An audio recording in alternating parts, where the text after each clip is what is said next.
என்ன வேணும் ஸ்கூலுக்கு எல்லாமே இங்கிருக்கு. Super Saravana stores, Chennai, Madurai, Kovai.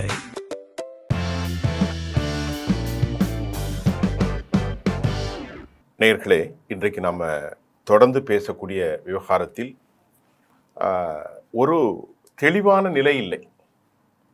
அமெரிக்காவும் ஈரானுடைய அந்த போரில் ஒரு தெளிவான நிலை கிடைக்கவில்லை.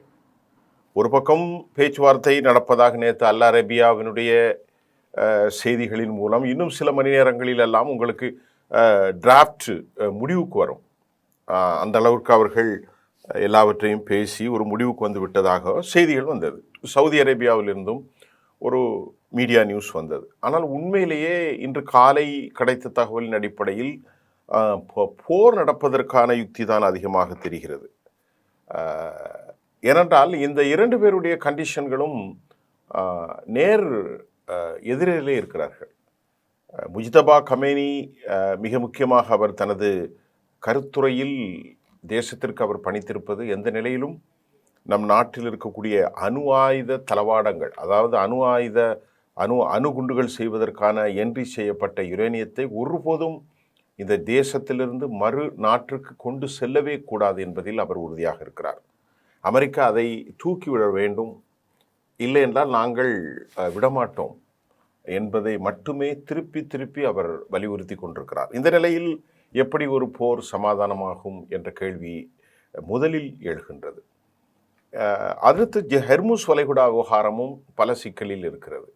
அவற்றில் அவர் ஒமானோடு இணைந்து ஒரு சமாதான தீர்வுக்கு வந்து எல்லா நாடுகளிடத்திலும் முறைமைப்படுத்த கட்டணத்தை, கடல் கட்டணத்தை வசூலிப்பதற்கான நடவடிக்கையில் பின்வாங்கப் போவதில்லை. அது எங்களுடைய சாவரின் இறையாண்மைக்கு உட்பட்ட ஒரு டெரிட்டோரியல் கடலாதிக்க பகுதி என்று அதில் தெளிவாக இருக்கிறார்கள். இது அல்லாமல் மற்ற பிரச்சனைகள் ஓரளவுக்கு தீர்வு வரலாம். இந்த ரெண்டு பிரச்சனையிலும் இவர் எப்படி தீர்வு காணப்போகிறார்கள்?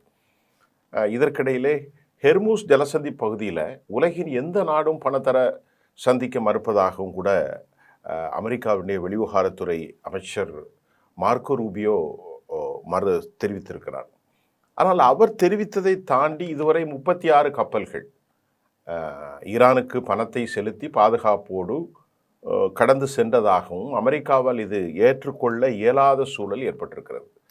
40 நாட்கள் நடந்த போரில் அமெரிக்காவினுடைய செலவு மட்டுமே $1 டிரில்லியன் மதிப்பை தாண்டும் என செய்திகள் வெளியாகி இருக்கிறது. ஒட்டுமொத்தமான செலவு.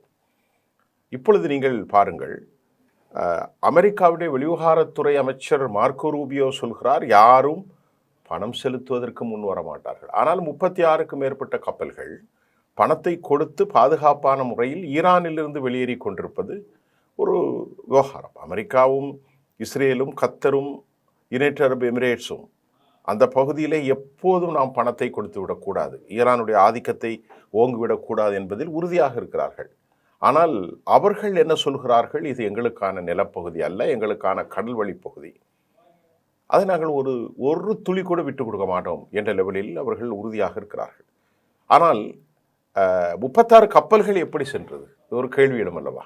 36 கப்பல்கள் எப்படி சென்றது? பணம் கொடுத்தான் சென்றிருக்கிறார்கள். ஏற்கனவே ஜப்பான் பணம் கொடுத்து சென்றது. அதே போன்று ரஷ்யாவிற்கும் சீனாவுக்கும் அவர்கள் பரஸ்பரம் கூட்டாளிகள் என்ற அடிப்படையில் அவர்கள் ஏதோ ஒரு டீலை அவர்கள் ஏற்படுத்தியிருக்கலாம். அதே சமயம் அல் அரேபியா செய்திகள் அடிப்படையில் ஈரான் மற்றும் அமெரிக்கா ஆகிய 2 நாடுகளும் இணைந்து ஏற்றுக்கொள்ளக்கூடிய ஒரு திட்டம் நேற்று மாலை வெளியானது. ஒரு திட்டம் இன்னும் சில மணி நேரங்களில் தயாரிப்பு முடிவடையதாக நேற்று மாலை செய்திகள் வெளியானது. இந்த ஒப்பந்தம் ஏற்றுக்கொள்ளப்பட்டால் 2 நாடுகள் கடல், வான்வெளி மற்றும் ஏவுகணை தாக்குதலை முழுமையாக நிறுத்தப்படும் என்றும் அல் அரேபியா தெரிவித்தது.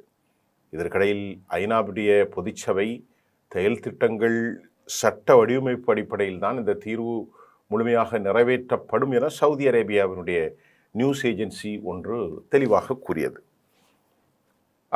ஐநாவுடைய வரம்பு என்று சொன்னால், ஐநா உண்மையிலேயே ஹெர்முஸ் ஐநா தெளிவுபடுத்த வேண்டும். ஐநா வாய் மூடி மௌனமாக இருப்பது பல சந்தேகங்களை ஏற்படுத்துகிறது.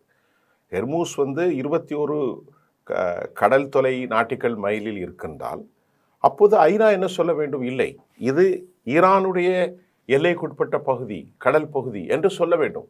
ஆனால் கள்ளக்கோழி பிடிப்பதை போன்று ஐநா கள்ளத்தனமாக மௌனம் சாதிப்பது பல சந்தேகங்களை நமக்கு எழுக்கிறது. இன்றைக்கு அல் அரேபியாவும் மற்ற தொலைக்காட்சிகளும் ஐநாவுடைய லா அடிப்படையில் அந்த ஒப்பந்தங்கள் நிறைவேற்றப்படும் என்று சொன்ன பிறகும் ஐநா வாய் திறக்க மறுக்கிறது. இது அதே நேரத்தில் ஹெர்மூஸ் மூலம் வரும் வருவாய் அதில் ஓமன் மற்றும் ஈரான் பகிர்ந்து கொள்ளும் நிலையில்தான் ஏற்கனவே அந்த திட்டங்களையும் வடிவமைக்கப்பட்டது. தற்போது திட்டத்தில் அமெரிக்கா தனது நேச நாடுகள் பகிர்ந்து அளிக்கப்படும் வகையில் ஒரு ஒப்பந்தத்தை அவர்களும் போட்டிருப்பதாகவும் முதற்கட்ட செய்திகள் தெரிவிக்கின்றன. அதை பற்றிய எந்த விதமான கிளாரிஃபிகேஷனும் நம்மள்கிட்ட இல்லை. இந்த நிலையில் தான் நான் ஏற்கனவே முதலில் சொன்ன மாதிரி முஜிதபா கொமேனி தெளிவாக சொன்னார், எந்த ஒரு நிலையிலும் ஈரான் செறிவூட்டப்பட்ட யுரேனியத்தை, அதாவது என்ரிச் செய்யப்பட்ட யுரேனியத்தை உலகினுடைய எந்த பாகத்திற்கும் எங்கள் நாட்டிலிருந்து எங்கள் மண்ணிலிருந்து நாங்கள் அனுப்ப மாட்டோம் என்பதை முஜிதபா கொமேனி உறுதிப்படுத்தியிருக்கிறார். அவர் நல்ல உடல்நலத்தோடு இருக்கிறார் என்பது நமக்கு தெளிவாக இருக்கிறது. ஆனால் நாம் ஏற்கனவே சொன்ன மாதிரி அமெரிக்க அதிபர் டொனால்ட் ட்ரம்ப் ஈரானிடம் யுரேனியம் வைத்திருக்க நாங்கள் ஒருபோதும் அனுமதிக்க மாட்டோம் என்று அவர் குறிப்பிட்டிருக்கிறார். இப்போ இந்த பிரச்சனைகள் தான் நமக்கு முதன்மைப்படுத்தப்படுகிறது. மற்ற பிரச்சனைகளை விட இந்த யுரேனியத்தினுடைய கையிருப்பு தற்போதைய நிலையில் டொனால்ட் ட்ரம்ப் போர் மட்டுமே ஒரே ஒரு தீர்வு என்று சொல்லியிருக்கிறார். டொனால்ட் ட்ரம்ப் போர் மட்டுமே ஒரே ஒரு தீர்வு, மறுபடியும் போரை தொடங்குவதாக கூறிக்கொண்டே இருக்கும் நிலையில் அமெரிக்கா தொடர்ந்து பம்முகிறது. பல வருஷங்களாக, பல மாதங்களாக, பல வாரங்களாக, பல ஆண்டுகளாக அல்ல, இதே கருத்தை தான் அவர்கள் சொல்லியிருக்கிறார்கள். இப்போ அமெரிக்கா பம்முகிறதை உலகத்தால் வேடிக்கை பார்த்து கொண்டிருக்கிறது என்பதை நாம் புரிந்து கொள்ள முடிகிறது. அமெரிக்க அதிபருடைய கருத்துக்கள் இது ஒரு ஸ்மோக்கிங், ஒரு ரெடிகுலஸ் ஸ்டேட்மெண்ட்டாக தான் ஈரானிலே பொது சமூகத்தில் மக்கள் பேசிக்கொள்கிறார்கள். ஈரான் அமெரிக்காவின் நடவடிக்கைகள் தொடங்குவதற்கு முன்பே தாக்குதல்களை நடத்தலாம் என இஸ்ரேலுடைய இன்டெலிஜென்ஸ் முறைமைகள், பாதுகாப்பு முறைமைகள் தெளிவாக கோடிட்டு காட்டியது.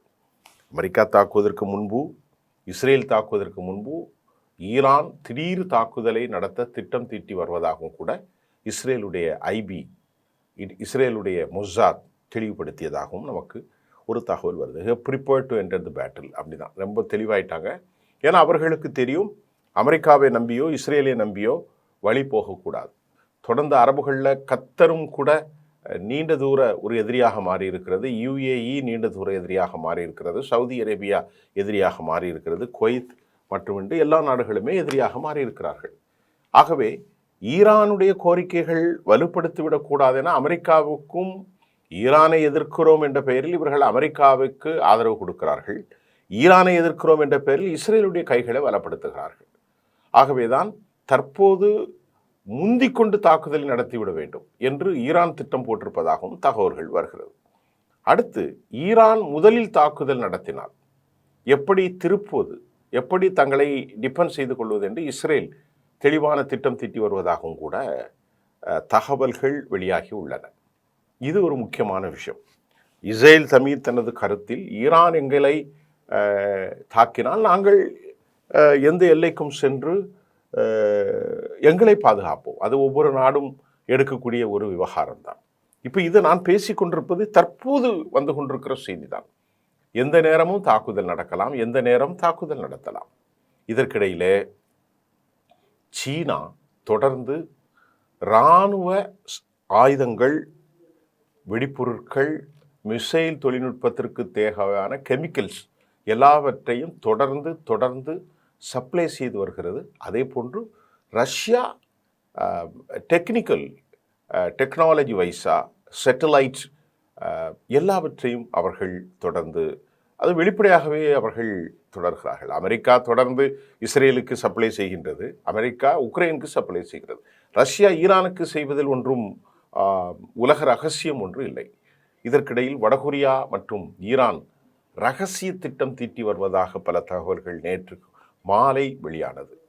அதாவது இந்த அடிப்படையில் ஈரானுக்கு ஏவுகணைகள் செய்வதற்கான மிகப்பெரிய அளவிலான கொள்முதல் செய்யப்பட்ட எரிபொருள் கொள்முதல் ஹாங்காங் உள்ள ஒரு நிறுவனத்திடமிருந்து அமோனியா டெட்ராஃபைன் கொள்முதல் செய்வதையும் அமெரிக்க உளவுத்துறை கட்டுப்படுத்தியிருக்கிறார்கள்.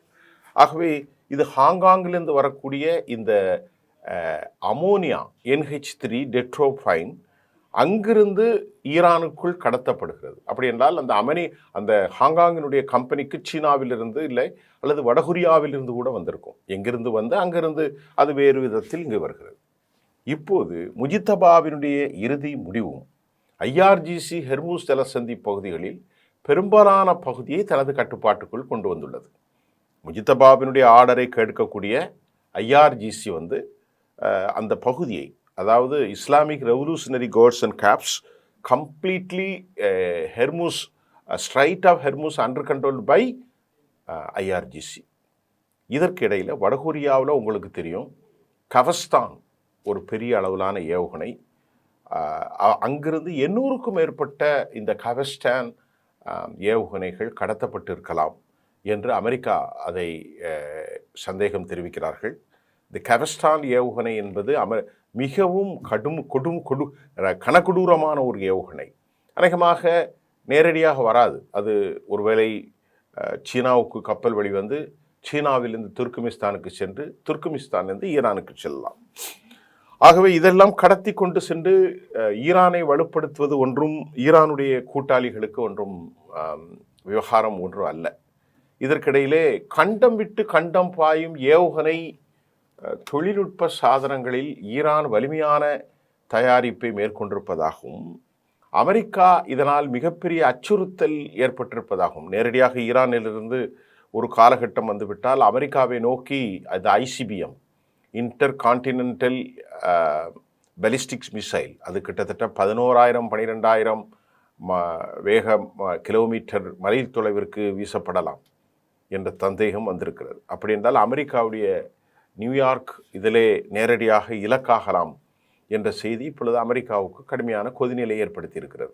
அப்படி என்றால் அமெரிக்கா மீண்டும் இங்கே ஒருவேளை அணு ஆயுதத்தை பிரயோகப்படுத்தக்கூடி அது உலகப் போராக மாறக்கூடிய அபாயமும், இது ஒரு பெரும் அச்சுறுத்தலை உருவாக்கியிருக்கிறது. உலகின் மிகப்பெரிய இராணுவ வல்லமை கொண்ட அமெரிக்கா மீதான தாக்குதலுக்கு பிறகு அமெரிக்கா அணுகுண்டு தாக்குதலை நடத்தினால் இது உலகப் போராக மாறக்கூடிய ஒரு அபாயம் இருக்கிறது. உலகப் போராக மாறும் தீவிர அபாயம் இருப்பதையும் போராக மாறும் தீவிர அபாயம் ஏற்பட்டுள்ளது. இதை நாம் மறுக்க முடியாது. அமெரிக்கா கூறியுள்ள எல்லா கருத்துக்களையும் CIA அமைப்பு மறுத்துவிட்ட நிலையில் ஈரான் வெகு வேகமாக முன்னேறி வருவதாக தகவல்கள் வெளியாகியுள்ளது. அதாவதுங்க, அமெரிக்க அதிபர் அவர் பொய் சொல்கிறார். ஆனால் அமெரிக்காவுடைய பிரமாதமான இன்டெலிஜென்ஸ் சென்ட்ரல் இன்வெஸ்டிகேஷன் ஏஜென்சி தெளிவுபடுத்துகிறது. 70% ஆயுதங்கள் தெளிவாக இருக்கிறது. மாதம் ஒன்றுக்கு 200 ட்ரோன்களை அவர்கள் செய்கிறார்கள். ஏராளமான ஆளில்லாத விமானங்கள் ஸ்டாக்கில் இருக்கு. புதிய யுக்திகள் அவர்களிடத்தில் இருக்கிறது. ஹெர்மூஸை ஒட்டியிருக்கக்கூடிய கடல் எல்லையில், கடல் வெளியே நிலப்பகுதிகள் 5 கிலோமீட்டருக்கு ஒரு ஏவுகணை தளங்கள் வைத்திருக்கிறார்கள். 1200க்கும் மேற்பட்ட நீண்ட தூரமாக வெகு வேகமாக போய் தாக்கக்கூடிய ஸ்பீட் போட், அதிலும் எலக்ட்ரானிக்ஸ் வார்ஃபர் ஏவுகணை தொழில்நுட்பங்கள் எல்லாம் இணைந்திருக்கிறது. ஜாமர் கருவிகள் வரைக்கும் இருக்கிறது. கப்பலை சுற்றி நின்றால் அமெரிக்க கப்பல்கள் காலியாகிவிடும். 1,13,000 கோடி, அதை ஒரு 100 போட்டை அவர்கள் சுற்றி நின்றால் ஒன்றும் செய்ய முடியாது. இப்படி ஒரு சூழ்நிலையில் தான் அவர்கள் போருக்கு தயாராகி இருக்கிறார்கள். ஆகவே தான் அமெரிக்காவுடைய CIA கருத்தும் அமெரிக்க அரசியல் தலைவர்களின் கருத்தும் நேரடியாக மாறுபடுகிறது. உங்களுக்கு புரியும் என்று விரும்புகிறேன். சீனா நேற்று வெளிப்படையாக நாங்கள் ஆயுதங்களை வழங்கவில்லை என்று அவர்கள் மறுப்பு தெரிவித்து விட்டார்கள். வேறு என்ன ஆயுதங்கள் கொடுத்தார் என்று யாரும் சொல்ல மாட்டார்கள். அவர்கள் வழங்க வேண்டியவர்களுக்கு வழங்குகிறார்கள். அங்கிருந்து அது கடத்தப்படுகிறது. இப்பொழுது ஈரானை குறித்து அமெரிக்கா அஞ்சுவதும் CIA மிக ரகசிய கருத்துக்கள் புதிய தொழில்நுட்பம் சார்ந்த ஏவுகணைகள் வீச்சு இருக்கும் நிலையில் ஈரான் தன்னை வலுவாக தயார்படுத்தி இருப்பதாகவும் தகவல்கள் வெளியாகி வருகிறது. இப்போ இந்த நிலையில் அங்கே ஒரு பெரும் போரியல் களச்சூழல் காணப்படுகின்றது.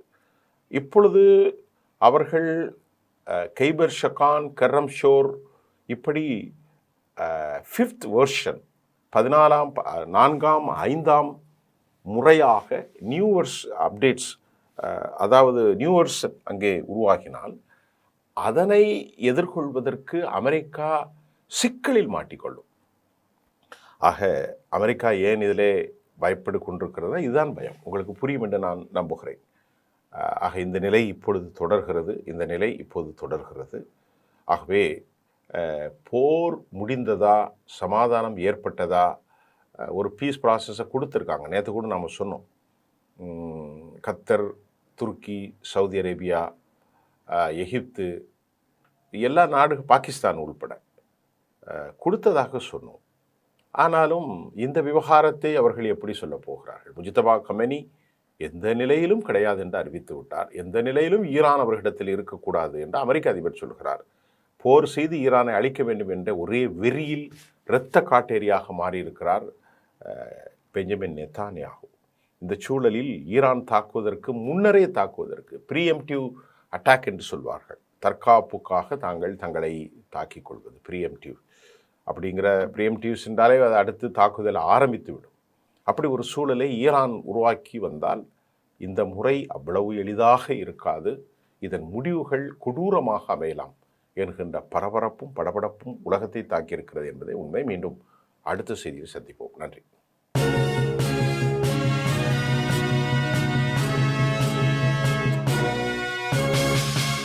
என்ன வேணும் ஸ்கூலுக்கு? எல்லாமே இங்கிருக்கு. Super Saravana stores, Chennai, Madurai, Kovai.